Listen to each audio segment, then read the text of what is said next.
अस्सलाम वालेकुम नाजरीन, आप देख रहे हैं पैगाम औलिया चैनल। लाखों करोड़ों दुरूद व सलाम हुजूर पाक सल्लल्लाहु ताला अलैहि वसल्लम पर और उनकी आले पाक पर। मोहतरम नाज़रीन किराम, आज की इस वीडियो में हम आपके लिए लेकर आए हैं अमीरुल मोमिनीन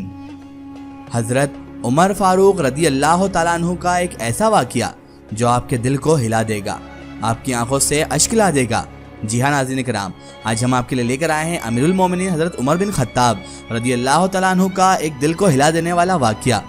जो आपके ईमान को ताज़गी तो देगा ही देगा, साथ ही साथ आपके रोंगटे तक खड़े कर देगा। ये वाक़या है अमीरुल मोमिनीन हज़रत उमर फारूक रदी अल्लाह ताला अन्हु का। तो मेरी आपसे मोहतबाना गुजारिश है कि इस वीडियो को आखिर तक ज़रूर देखें, और अगर अभी तक आपने हमारे चैनल को सब्सक्राइब नहीं किया है तो उसे भी सब्सक्राइब कर दीजिए और पास में दिए गए बेल आइकन पर भी क्लिक कर दीजिए ताकि हमारे वीडियो की नोटिफिकेशन आप तक पहुंचती रहे। दिलों के तार को हिला देने वाला ये वाक़या और आखिर तारीख के मुताबिक अमीरुल मोमिनीन हज़रत उमर फारूक रदी अल्लाह ताला अन्हु से मंसूब किया जाने वाला ये वाक़या है जिसको सुनकर पत्थर दिल भी पानी हो जाते हैं। नाज़रीन किराम, एक मर्तबा का जिक्र है जब खलीफतुल मुस्लिमीन अमीरुल मोमिनीन हज़रत उमर फारूक रदी अल्लाह ताला अन्हु एक महफिल में बैठे हुए थे कि तभी अचानक एक अजनबी शख्स इस महफिल में आकर बैठ गया, और इस शख्स के बैठने के कुछ ही देर बाद दो नौजवान शख्सियात भी इस शख्स के पीछे पीछे आ गए, और इस अजनबी शख्स के सामने खड़े होकर वो दोनों लोग हज़रत उमर फारूक रदी अल्लाह ताला अन्हु से मुखातिब हुए, और वो उमर फारूक रदी अल्लाह ताला अन्हु से कहने लगे, ए अमीरुल मोमिनीन, इस शख्स ने हमारे वालिद ग्रामी को कत्ल किया है, तो हमें आप इंसाफ दें, हमें इंसाफ दिया जाए। ये सुनकर अमीरुल मोमिनीन हज़रत उमर बिन खत्ताब रदी अल्लाह ताला अन्हु ने उस शख्स से मुखातिब होकर फरमाया और उससे दरियाफ्त किया कि ऐ बंदा खुदा, क्या ये दोनों नौजवान सच कह रहे हैं? क्या तुमने सच में इनके वालिद को कत्ल किया है? तो इस पर उस शख्स ने जवाब दिया, या अमीरुल मोमिनीन, इनका वालिद अपने ऊँटों समेत मेरे खेत में दाखिल हुआ था और मैंने एक पत्थर उठाकर इसको मारा था जिसकी वजह से उसकी मौत वाक़ई हो गई, लेकिन या अमीरुल मोमिनीन, मेरा उसका कत्ल करने का कोई अंदेशा ना था, ना ही कोई मेरा इरादा था कि उसका कत्ल करूं। जिस पर आप हज़रत उमर फारूक रदी अल्लाह ताला अन्हु ने फरमाया, इसकी सज़ा तो मौत है। जिस पर उस शख्स ने गिड़गिड़ाकर इल्तिजाएं की, मिन्नतें की कि या अमीरुल मोमिनीन, मेरे बीवी बच्चों का इस दुनिया में मेरे सिवा कोई सहारा नहीं है, लिहाजा मुझे माफ़ कर दिया जाए। लेकिन वो दोनों नौजवान जो शिकायत लेकर हज़रत उमर फारूक रदी अल्लाह ताला अन्हु की बारगाह में हाजिर हुए थे, वो दोनों इस बंदे को माफ़ करने के लिए राज़ी ना हो सके।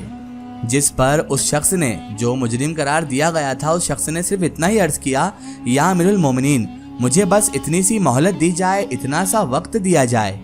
कि मैं सहरा में वापस जाकर अपने बीवी बच्चों को इस अंजाम की इत्तला देकर, इस अंजाम के बारे में बताकर वापस से यहाँ आ सकूं।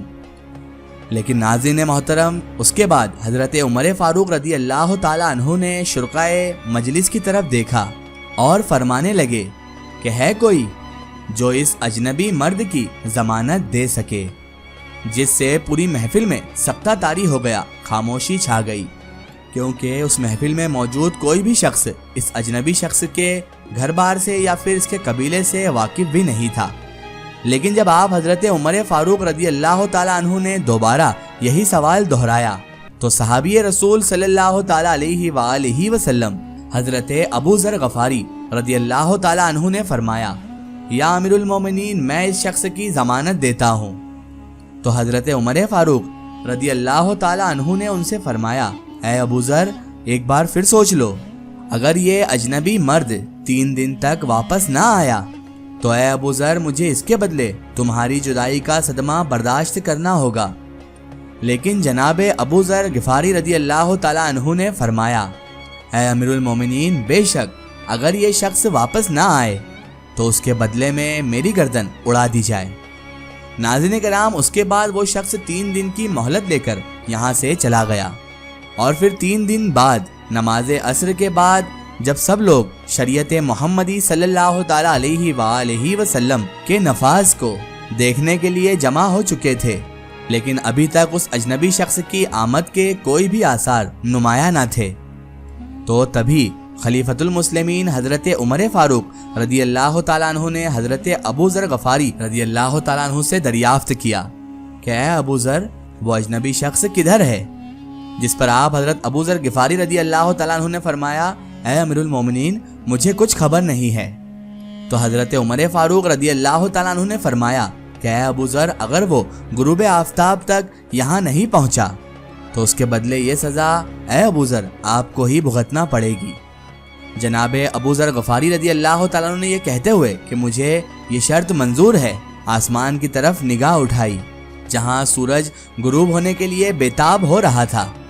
اور پھر کچھ ہی دیر بعد وہ شخص ہانفتا ہوا کانپتا ہوا اس مجمع میں واپس پہنچ گیا، وہ اجنبی شخص ہی، اور خود کو اس نے سزا پر عمل درآمد کے لیے پیش بھی کر دیا۔ تبھی خلیفۃ المسلمین حضرت عمر فاروق رضی اللہ تعالیٰ عنہ نے اس شخص کی جانب دیکھا اور فرمایا، اے اجنبی، اگر تو واپس سے یہاں پر نہیں آتا تو ہم میں سے کوئی بھی تیرے ٹھکانے کا، تیرے قبیلے کا پتہ نہ جانتا تھا اور تو آسانی سے اپنی جان بچا سکتا تھا۔ تو پھر آخر کس جذبے کے زیر اثر تو نے واپسی کا فیصلہ کیا؟ جس پر اس مرد صحرائی نے عرض کیا کہ اے امیر المومنین، ایک تو میں نے اپنے اللہ تبارک و تعالیٰ کو حاضر ناظر جان کر آپ سے یہ وعدہ کیا تھا کہ میں ضرور واپس آؤں گا، دوسرا یہ کہ مجھے اس مرد قلندر یعنی کہ حضرت ابو ذر غفاری رضی اللہ تعالیٰ عنہ کا عزت اور جان کا پاس بھی تھا جس نے مجھ اجنبی کی ضمانت دی تھی۔ تو اب میں اپنے بیوی اور بچوں کو کھلے صحرا میں اللہ تبارک و تعالیٰ کے سپرد کر آ گیا ہوں، اور میں اپنی سزا بھگتنے کے لیے بھی تیار ہوں۔ اور پھر آپ حضرت عمر فاروق رضی اللہ تعالیٰ عنہ نے حضرت ابو ذر غفاری رضی اللہ تعالیٰ عنہ سے پوچھا کہ اے ابو ذر، آپ نے شخص کی ضمانت کیوں دی تھی؟ آپ نے جواب دیا کہ میں نہیں چاہتا تھا کہ کسی کے دل میں یہ خیال بھی گزرے کہ ہمارے درمیان اعتماد کا جذبہ ختم ہی ہو چکا ہے۔ اس کے بعد آپ حضرت عمر فاروق رضی اللہ تعالیٰ عنہ نے ان دونوں نوجوان جن کے والد کا قتل ہو گیا تھا ان سے مخاطب ہو کر فرمایا کہ اب فیصلہ تم لوگوں کے اوپر ہے، اور اگر تم کہو تو سزا پر عمل درآمد کر دیا جائے۔ لیکن وہ دونوں نوجوان جو اس منظر عام سے آپ دیدہ ہو چکے تھے، انہوں نے عرض کیا، اے امیر المومنین، ہم بھی یہ نہیں چاہتے کہ کسی دل یا دماغ میں یہ خیال آئے کہ ہمارے درمیان سے مروت اٹھ گئی ہے، سو ہم بھی اس شخص کو اپنے بیوی بچوں کے پاس واپس جانے کی اجازت دیتے ہیں۔ اور اس طرح نہ صرف اس شخص کی جان بخشی کر دی گئی بلکہ تاریخ اسلام کی یہ مثال ہمارے لیے ایک نمونے کی حیثیت سے آج بھی ہمارے درمیان زندہ و جاوید موجود ہے۔ سناظرین کرام، یہ تھا حضرت عمر فاروق رضی اللہ تعالیٰ عنہ کا واقعہ۔ ایک ضروری اطلاع، اگر آپ بھی کسی بزرگ یا اولیاء اللہ کا واقعہ ہمارے چینل سے شیئر کروانا چاہتے ہیں اور آپ چاہتے ہیں کہ ہم ان بزرگ کا واقعہ، کرامات یا کوئی معلومات پیش کریں تو آپ ہمیں کمنٹ میں ان کے بارے میں بتا سکتے ہیں، اور ہمارے فیس بک پیج پر آپ ہم سے کانٹیکٹ بھی کر سکتے ہیں۔ فیس بک پیج پیغام اولیاء کو لائک کریں اور اس پر ہم سے جڑیں۔ آپ کو یہ ویڈیو کیسی لگی ہمیں کمنٹ میں ضرور بتائیں، اور ہمارے چینل کو سبسکرائب کرنا نہ بھولیں۔ اس ویڈیو کو زیادہ سے زیادہ شیئر کریں اور اسے تمام اولیاء کرام کے چاہنے والوں تک ضرور پہنچائیں۔ سو پھر حاضر ہوتے ہیں آپ کے لیے ایک اور بہترین ویڈیو کے ساتھ، تب تک کے لیے خدا حافظ، السلام علیکم۔